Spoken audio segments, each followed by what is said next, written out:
اعوذ باللہ من الشیطان الرجیم بسم اللہ الرحمن الرحیم اللہم صلی علی محمد وعلی آل محمد وبارک وسلم انکا حمید مجید۔ ان انڈین اور پاکستانی وی آئی پیز میں کیا چیز مشترک ہے؟ انڈین انڈسٹریز کے فادر جمشید ٹاٹا 1971 کی جنگ کے Indian field marshal, Manekshaw father of Indian nuclear programme, Jehangir Bhabha Godrej industries group کے ارد شیر گودریج، انڈیا میں کرونا وائرس ویکسین بنانے والے کمپنی کے مالک سائرس پوناوالا۔ اور اگر پاکستان کی بات کریں تو آؤٹ سپوکن کالم رائٹر مصنف ارد شیر کاوس جی، بھٹو کے فیصلہ میں پھانسی کے خلاف فیصلہ لکھنے والے جج دوراب پٹیل، اور اواری ہوٹل کے مالک دین شاہ جی اواری، پاکستان کے نامور مشہور زمانہ ڈپلومیٹ جمشید مارکر، اور مری بروری بیوریجز کے مالک منو چہر بھنڈارا۔ جی ہاں، یہ ہیں پاکستان اور انڈیا کے سب سے بڑے انڈسٹریلسٹ جائنٹس، لیکن ان کی ایک اور قدر بھی مشترک ہے، اور وہ یہ کہ یہ سارے کے سارے خاندان پارسی مذہب سے تعلق رکھتے ہیں۔ پارسی جن کا نام ان کے ملک پرشیا سے نکلا ہے، زرتشت مذہب سے تعلق رکھتے ہیں، آگ کو پوجتے ہیں، اور 600 BC سے 600 عیسوی تک تقریباً 1000 سال تک ایران کے حکمران رہے، اور آج ان کی پوری دنیا میں آبادی 2 لاکھ سے بھی کم ہے، انڈیا میں 70,000 کے قریب اور پاکستان میں صرف 1000۔ اب سوال یہ ہے کہ اتنی چھوٹی آبادی والے یہ پارسی انڈسٹری میں اتنا بڑا نام کیسے؟ اس کے لیے ہمیں ان کی تاریخ کو دیکھنا پڑے گا۔ پارسی تاریخ کا واحد سورس باہمن کے کوباد، ایک زرتشت پارسی پادری کی 1599 کی تصنیف قصہ سنجان ہے۔ سنجان اصل میں سنٹرل ایشیا کے خراسان کے قریب اس علاقے کا نام ہے جہاں سے زرتشت لوگوں کا آغاز ہوا، اور پھر سنجان انڈین گجرات کے اس علاقے کو بھی نام دیا گیا جہاں ایران سے آ کر پارسی پہلی دفعہ آباد ہوئے۔ اس کتاب قصہ سنجان کے مطابق 8ویں اور 9ویں صدی میں جب مسلمانوں نے ایران اس زمانے کے پرشیا پر قبضہ کیا تو یہ پارسی پرشیا سے انڈیا گجرات آئی،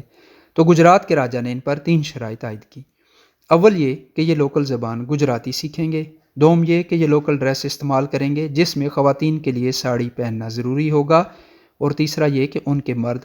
کوئی ہتھیار نہیں اٹھائیں گے، ہتھیاروں کی تربیت حاصل نہیں کریں گے۔ اور یقیناً اس شرائط کا مقصد پارسی کی شناخت اور آئیڈینٹی کو ختم کرنا اور معاشرے میں ان کے رول کو کم سے کم رکھنا تھا۔ لیکن پھر کتنی حیرت کی بات ہے کہ ہندو راجہ کی انہی شرائط کی وجہ سے یہ پارسی تقسیم ہندوستان کے وقت اہم ترین پوزیشنز میں آ چکے تھے، یعنی جس شخص کو انڈین انڈسٹریز کا باپ مانا گیا، جمشید ٹاٹا وہ پارسی جس نے انڈین نیوکلیئر پروگرام بنایا، جہانگیر بھابھا وہ پارسی جس نے انڈیا کے لیے 1971 کی جنگ جیتی، مانک شاہ وہ پارسی جس نے انڈیا کو کرونا سے بچایا وہ پارسی، اور ان کے علاوہ بے شمار پارسی جو انڈیا اور پاکستان میں بہت بڑے بڑے نام اور پوزیشنز پر براجمان ہیں۔ تو ہم واپس اپنے سوال پر آتے ہیں کہ اتنی چھوٹی آبادی کے لیے اتنی بڑی کامیابی ممکن کیسے ہوئی؟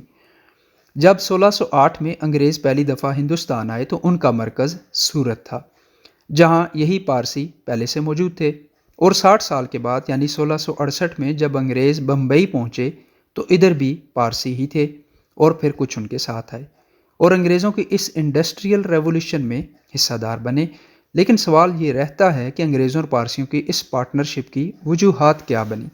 پہلے یہ کہ اس نئے کلچر میں ڈھلنا ہمیشہ کے لیے ایک مسئلہ انسانوں کے لیے تو رہا ہے۔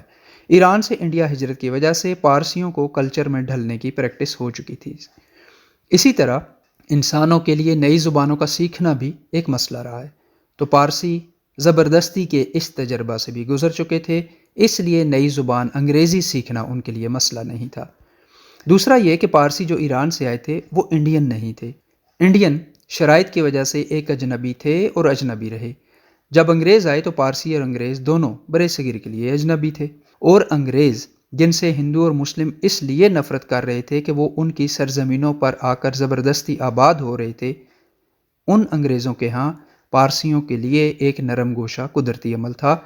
اور یہ ایک طرح سے انگریزوں اور پارسیوں کی میرج آف کنوینئنس تھی۔ پھر تیسرا یہ کہ ہر کمیونٹی بڑے معاشرے میں اہم رول ادا کرنا چاہتی ہے، زمینیں پارسیوں کے پاس تھی نہیں اور پارسیوں کے لیے انڈسٹری ایک بہت اچھا موقع تھا، تو اس لیے یہ دونوں کی مجبوری تھی۔ انگریز اپنے ساتھ مشین بیسڈ انڈسٹری لائے تھے جو انڈین ماحول میں ایک نئی چیز تھی، اور پارسی اس مشین بیسڈ انڈسٹری میں سب پر غالب آ گئے، اور یہ غلبہ آج تک قائم ہے۔ پھر چوتھا یہ کہ جو کام پارسی کمیونٹی نے کمال کا کیا وہ ان کا اس سارے ماحول کو اپنے حق میں استعمال کرنا تھا۔ انہوں نے علم میں، انڈسٹری میں جو کمال حاصل کیا اور آج تک جس کمال کو قائم رکھا، وہ ان کی علم سے، انوویشن سے محبت، ان کی کمیونٹی کا ایک دوسرے کے لیے کھڑا ہونا، سپورٹ کرنا اور معاشرے کی خدمت میں بڑھ چڑھ کر حصہ لینا ہے۔ اور انہی وجوہات سے پارسی دنیا کی سب سے چھوٹی کمیونٹی ہوتے ہوئے بھی دنیا کی سب سے پاورفل کمیونٹی بن چکی ہے، اور جس نے بھی یہ کمال حاصل کرنا ہے اس کمیونٹی کے لیے بشمول مسلمان امت اور بشمول پاکستان ترقی اور ترویج کا رستہ یہی علم سے محبت، انوویشن سے محبت، محنت، کمیونٹی کی ایک دوسرے کے لیے سپورٹ اور معاشرے کی خدمت رہے گا، ورنہ ہم ماضی پر فخر،